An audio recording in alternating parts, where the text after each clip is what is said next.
Hello, my name is Emma, and today I'll be reading Harry Potter and the Philosopher's Stone by J.K. Rowling.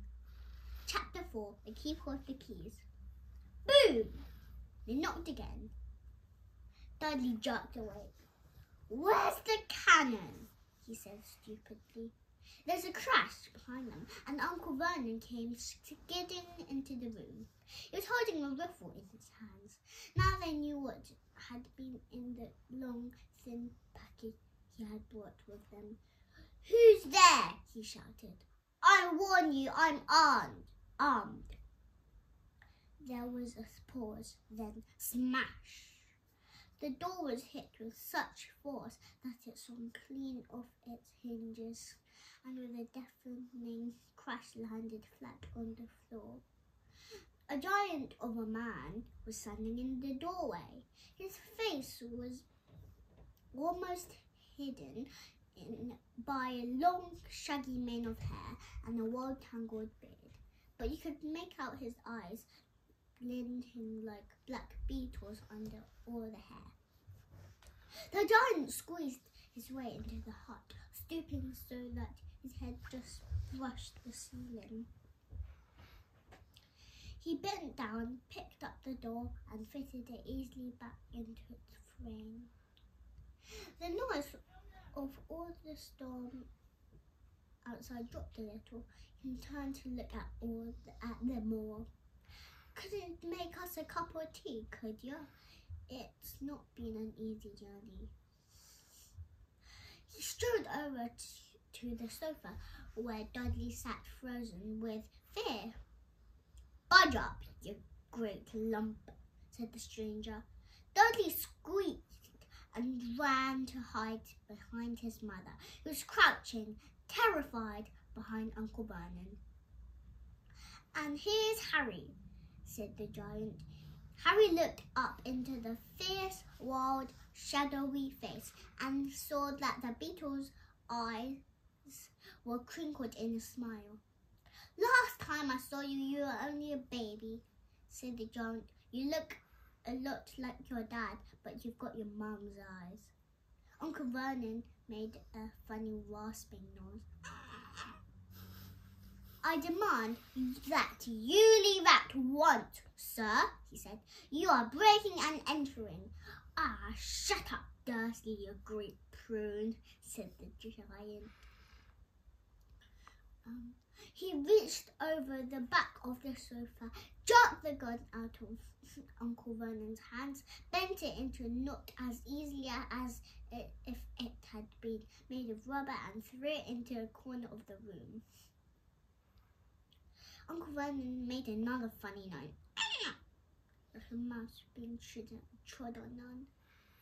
"Anyway, Harry," said the giant, turning his back on the Dursleys, "a very happy birthday to you. Got some for you here. I might have sat in it on some point, but it'll taste all right." From an inside pocket of his black overcoat, he pulled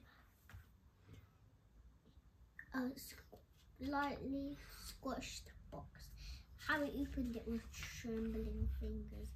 Inside it was a large, sticky chocolate cake with "Happy Birthday, Harry" written on it in green icing. Harry looked up at the giant. He meant to say thank you, but the words got lost on the way to his mouth.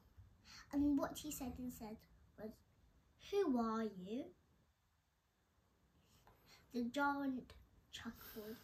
"True, I haven't introduced myself. Rubus Hagrid, Keeper of the Keys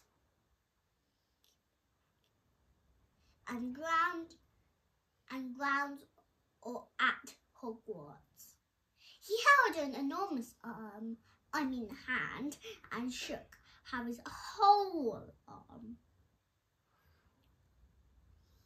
"What about the tea then, eh?" he said, rubbing his hands together. "I'd not say no to something stronger if you got in mind." His eyes fell on the empty grate and with the shovel crisp packets in it and he snorted. He bent down over the fireplace. They couldn't see what he was doing, but he drew back. A second later, there was a roaring fire there. It filled the whole damp hut with flickering light, and Harry felt the warmth wash over him as though he'd sunk into a hot bath. The giant sat back down on the sofa, which sagged under his weight, and began taking all sorts of things out of his pockets of his coat. A copper kettle, a squashy packet of sausages, a poker, a teapot, several chicken mugs, and a bottle of some amber liquid, which he took a swig of before he started to make tea. Soon the hut was full of the sound and smell of sizzling sausage. Nobody said a thing while the giant was working, but as he slid the first 6 fat, juicy, slightly burnt sausages from the poker, Dudley fidgeted a little. Uncle Vernon said sharply, "Don't touch anything he gives you, Dudley." The giant chuckled darkly.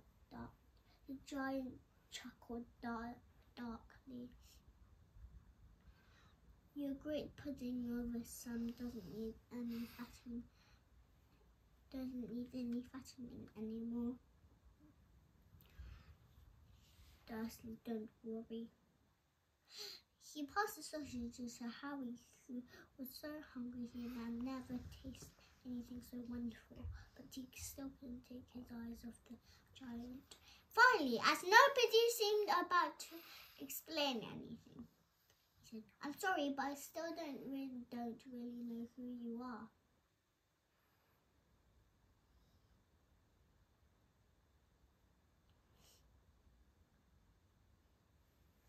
"Call me Hagrid," he said.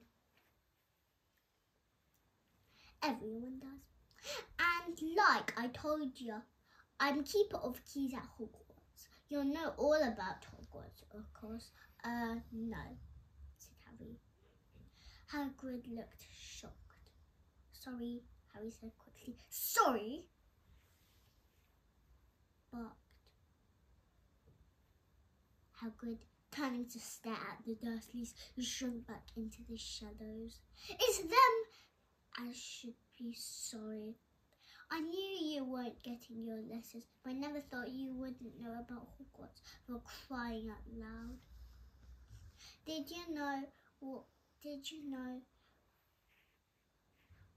you never wonder where all your parents had learned it all? Or what?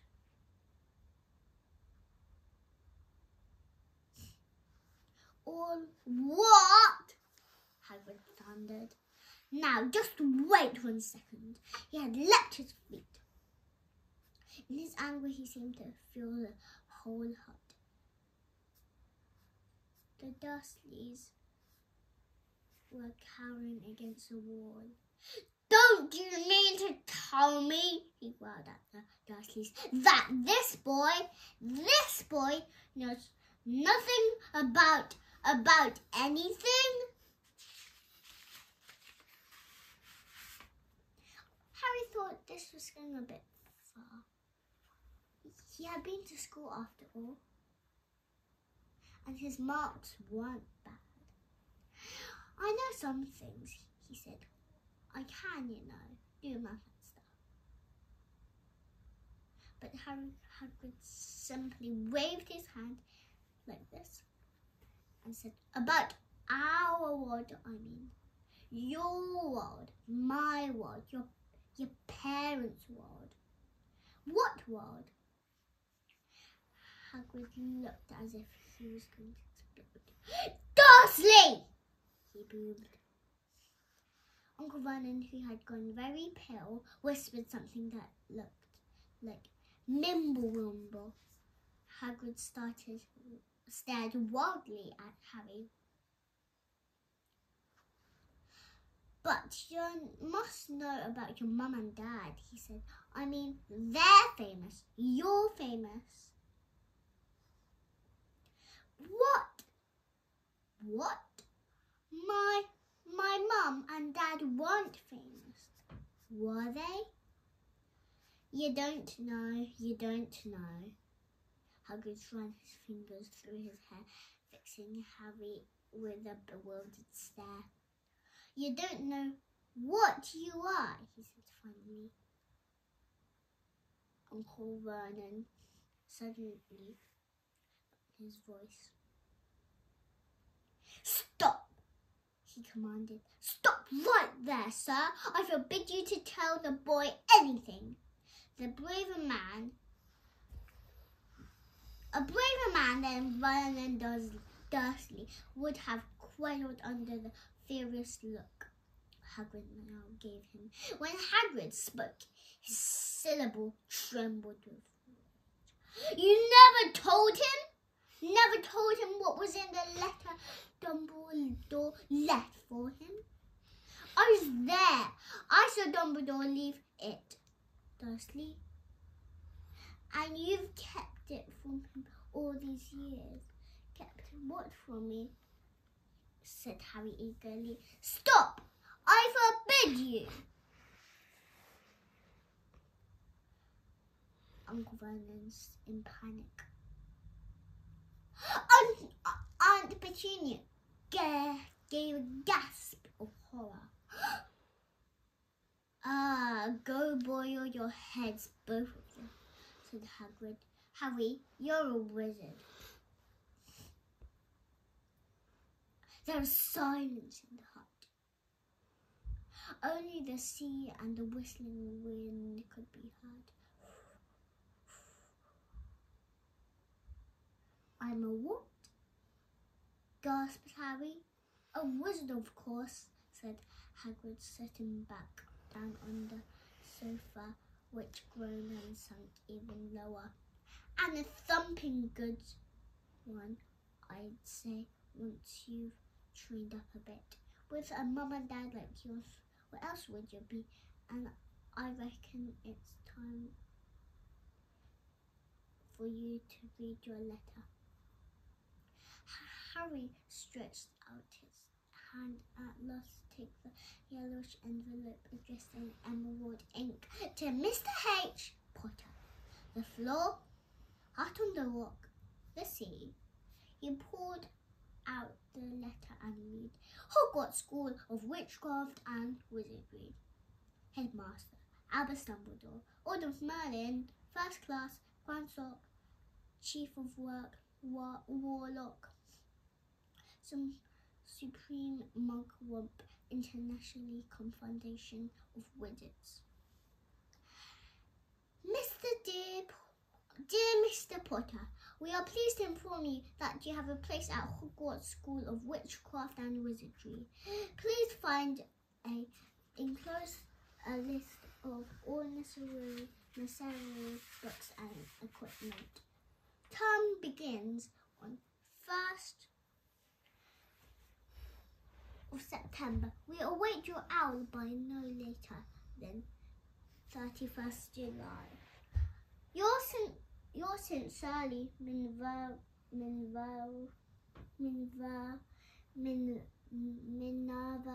Miss McGonagall, Duty Headmistress. Questions exploded inside Harry's head like fireworks, and he couldn't decide which to ask first. After a few minutes, he stammered, what does it mean they await my owl? Galloping gorgons. That reminds me, said Hagrid, clapping a hand to his forehead, not to knock over a cart horse.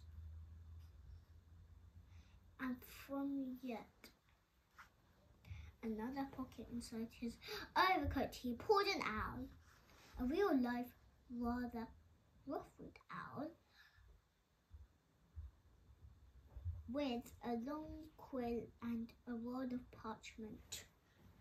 With his tongue between his teeth, he scribbled a note which Harry could read upside down. Dear Mr. Dumbledore, given Harry his letter, taking him to buy his things tomorrow.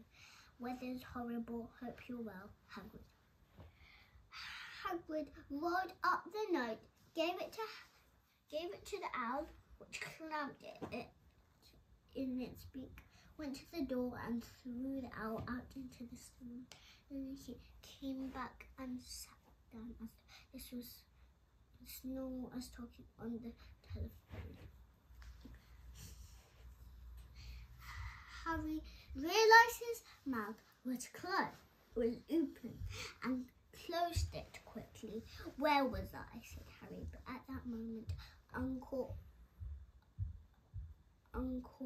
Vernon, still ashen-faced but looking very angry, moved into the firelight. He's not going, he said. Hagrid grunted. I'd like to see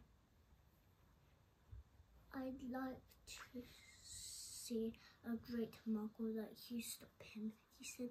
A what? Said Harry, interested. A muggle, said Harry. Hagrid, it's what we call non-magic folk like them, and it's your bad luck you grew up in the family of the biggest muggles I ever laid eyes on. We saw when we took him in, we put a stop to that rubbish, said Uncle Vernon. Swore we'd stamp it out of him. Wizard indeed. You knew, said Harry. You knew I'm a wizard? Knew, shrieked Aunt Petunia suddenly. Knew? Of course we knew. How could you not be? My dratted sister being what she was. Oh, she got a letter just like that and disappeared off to that school and came home every holiday with her pockets full of frog spawn, turning teacups into rats. I was the only one who saw her for what she was, a freak. But for my mother and father, oh no, it was Lily this and Lily that. They were proud of having a witch in the family. She stopped to draw a deep breath and then went ranting on. It seemed she had been wanting to say this all for years. Then she married a Potter at school and they left. Then she met that Potter at school and they left and got married and had you. And of course I knew you'd just be the same. Just as strange, just as abnormal. And then, if you please, she went and got herself blown up and we got landed with you.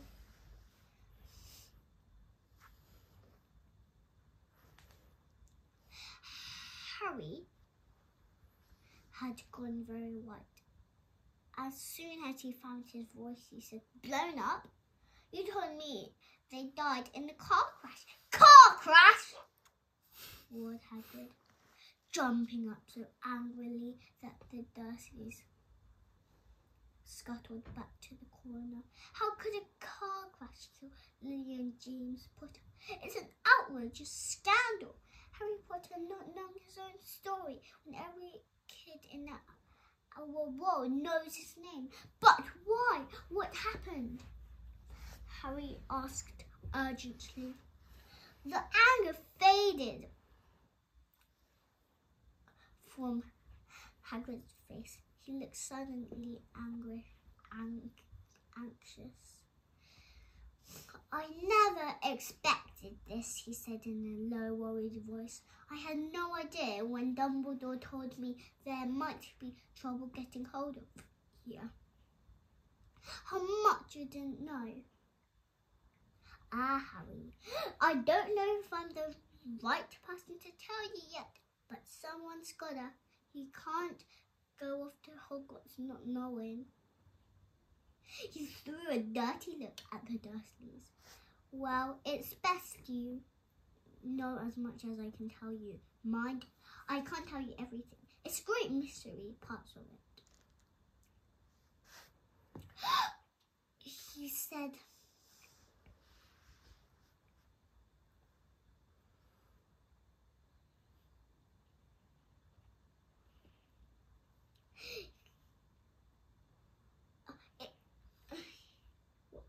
okay, he stared into the fire for a few seconds and then said, it begins, I suppose, with a person called, but it's incredible you don't know his name. Everyone in our world knows. Who? Well, I don't like saying the name if I can help it. No one does. Why? Gulping gargoyles. Harry, people are still scared. Blimey, this is difficult. See, there was this wizard who went bad as you could go. Worse than worse. His name was Hagrid. Gulped, but no words came out. Can you write it down? Harry suggested. Nah, can't spell it. Because I don't think really know how to spell stuff, so yeah. But he's half-blood. Alright, Voldemort. Hagrid shuddered. Don't make me say it again. Anyway, this wizard was about 20 years ago. Now it's started looking for followers, got them to. Some were afraid, some just wanted a bit of his power because he was getting himself power, all right. Dark days, didn't know who to trust, didn't dare get friendly with strange wizards or witches. Terrible things happened. He was taking over. Of course, some stood up to him and he killed them horribly. One of the safe places left was Hogwarts. Like Dumbledore's, the only one you know who was just afraid of. Didn't dare try taking the school, not just then anyway. Now your mum and dad were a good witch and wizard as I ever knew. Head boy and girl at Hogwarts in their day. Suppose the mystery is why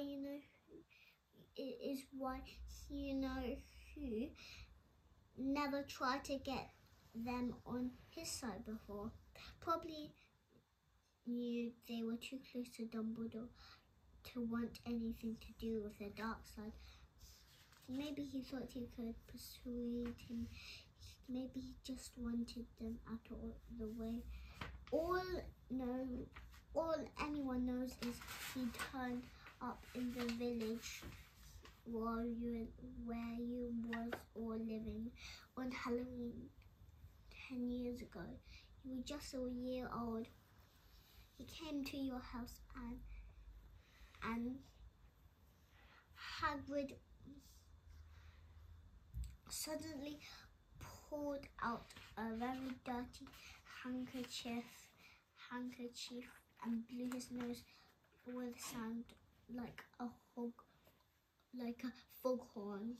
Sorry, he said, but this is that sad. You, your mum and dad, and nicer people you couldn't find anyway. You know who killed them. And this is a real mystery of him. He tried to kill you too. Wanted to make a clean job of it, I suppose. Or maybe he just liked killing by then. But he couldn't do it. Never wondered how you got that mark on your forehead. That was no ordinary cut. That's what you get when a powerful evil curse touches you. Took care of your mum and dad in your house, but it didn't work on you. And that's why famous Harry, no one ever lived after he decided to kill them. No one except you. He killed some some of the best witches and wizards of the age.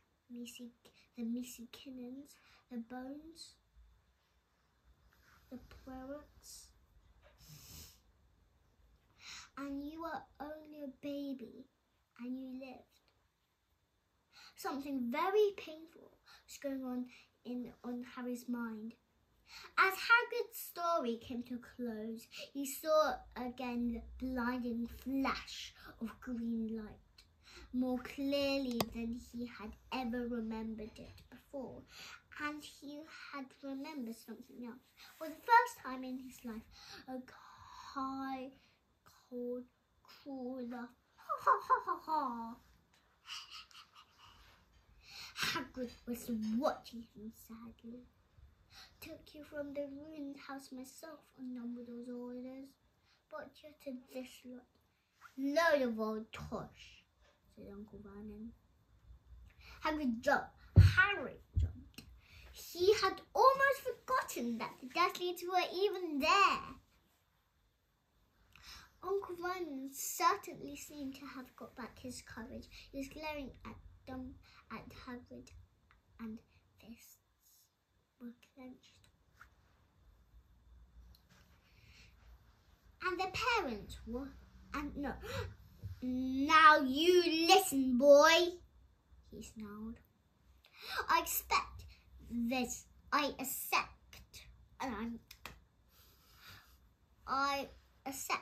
that there's something strange about you. Probably nothing a good beating would have cured. And as for all this, your parents, well, they were weirdos. No denying it. And the world's better off without them, in my opinion. Ask for all they got, get mixed up with these wizarding types. Just what I expected. And always knew they'd come to a sticky end. But at that moment, Hagrid leaped from the sofa and drew a battered pink umbrella from his coat. Pointing this at Uncle Vernon like a sword, he said, I'm warning you, Dursley. I'm warning you, one more word, and then you've been speared on the end of the umbrella by a bearded giant. Uncle Vernon's courage failed again. He flattened himself against the wall and fell silent. That's better, said Hagrid, breathing heavily and sitting back down on the sofa, which this time sagged right down onto the floor. Harry, meanwhile, still had questions to ask, hundreds of them. But what happened to Vol? Sorry, I mean, you know who? Good question, Harry. Disappeared, vanished. Same night he tried to kill you. Makes it even more famous. That's the biggest mystery, see? He's getting more and more powerful. Why'd he go?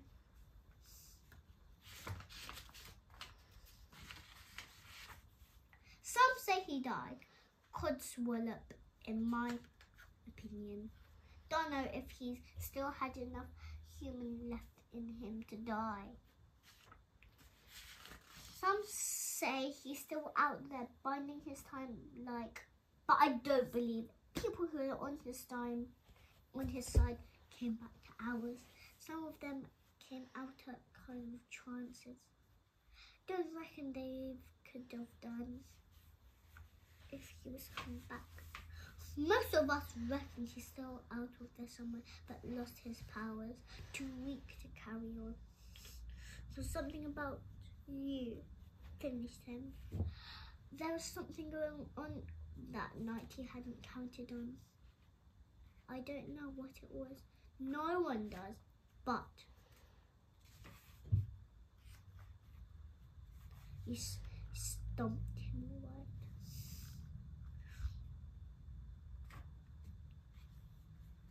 Harry looked at Harry with warmth and respect blazing in his eyes. But Harry, instead of being pleased and proud, felt quite sure there had been a horrible mistake. A wizard? Him? How could he have possibly been? He spent his life being flouted by Dudley and bullied by Aunt Petunia and Uncle Vernon. If he really was a wizard, why hadn't they been turned into Watty Toes every time they tried to lock him in his cupboard? If he'd once defeated the greatest sorcerer in the world, how come Dudley had always been able to kick him around like a football?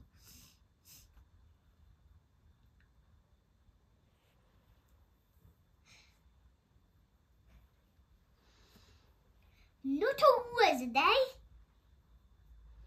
No, I'm not. Hagrid, he said quietly, I think you must have made a mistake. I don't think I can be a wizard. To surprise, Hagrid chuckled. Not a wizard, eh? Never made things happen when you were scared or angry? Harry looked into the fire. Now he came to think about it. Every odd thing that had ever made his aunt and uncle furious with him.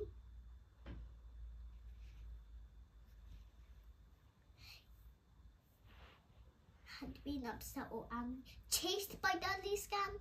He had somehow found himself out of their reach, dreading going to school with that ridiculous haircut, and he'd managed to make it grow back. And the very last time Dudley had hit him, hadn't he got his revenge without realising he was doing it? Hadn't he set a boa constrictor on him? Harry looked back at Hagrid, smiling, and saw that Hagrid was positively beaming at him. See? Said Hagrid. Harry Potter, not a wizard yourself. You wait. You'll be right famous at Hogwarts.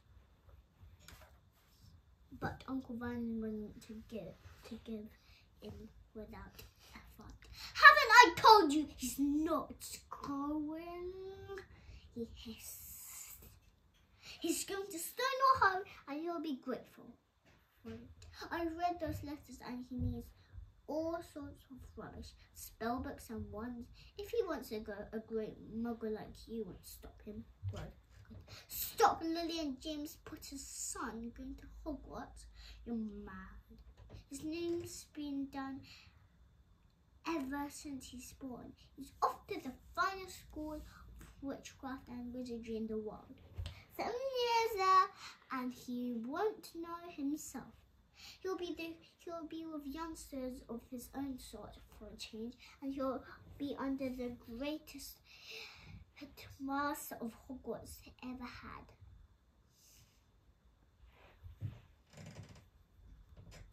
Albus stumbled. I am not paying for some crackpot, old fool, to teach him some magic tricks, yelled Uncle Vernon. But he had finally gone too far.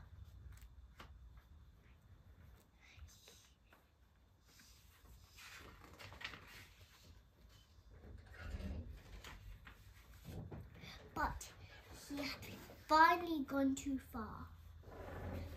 Hagrid seized his umbrella and rolled it over his head. Never, he thundered, insult Albus Dumbledore in front of me. He brought the umbrella swishing down through the air to point at Dudley. There was a flash of violet light, a sound like a firecracker, a sharp squeal, and next second Dudley was dancing on the spot with his hands clasped over his fat bottom, howling in pain. When he turned his back on them, Harry saw a curly pig's tail poking through a hole in his trousers. Uncle Vernon roared, pulling Aunt Petunia and Dudley into the other room. He cast one terrified look at Hagrid and slammed the door behind them. Hagrid looked down at his umbrella and stroked his beard. Shouldn't lost my temper, he said ruefully, but it didn't work anyway. Meant to turn him into a pig, but I suppose he was so much like a pig anyway, there wasn't much left to do. He cast a sideways look at Harry under his bushy eyebrows. Be grateful if you didn't mention that to anyone at Hogwarts, he said. I'm not supposed to do magic, strictly speaking. I was allowed to do a bit to follow you and get your letters to you and stuff, but one of the reasons I was so keen to take on the job, why aren't you supposed to do magic? Asked Harry. Well, I was at Hogwarts myself, but I got expelled, to tell you the truth, in my 3rd year. They snapped my wand in half and everything, but Dumbledore let me stay on as gamekeeper. Great man, Dumbledore. Why were you expelled? It's getting late and we've got to do lots tomorrow, said Hagrid loudly. Gotta get you up to town, get all your books and that. He took off his thick back coat and threw it to Harry. You can keep under that, he said. Don't mind if it wriggles a bit. I think I still got a couple of dormice in one of the pockets. Bye.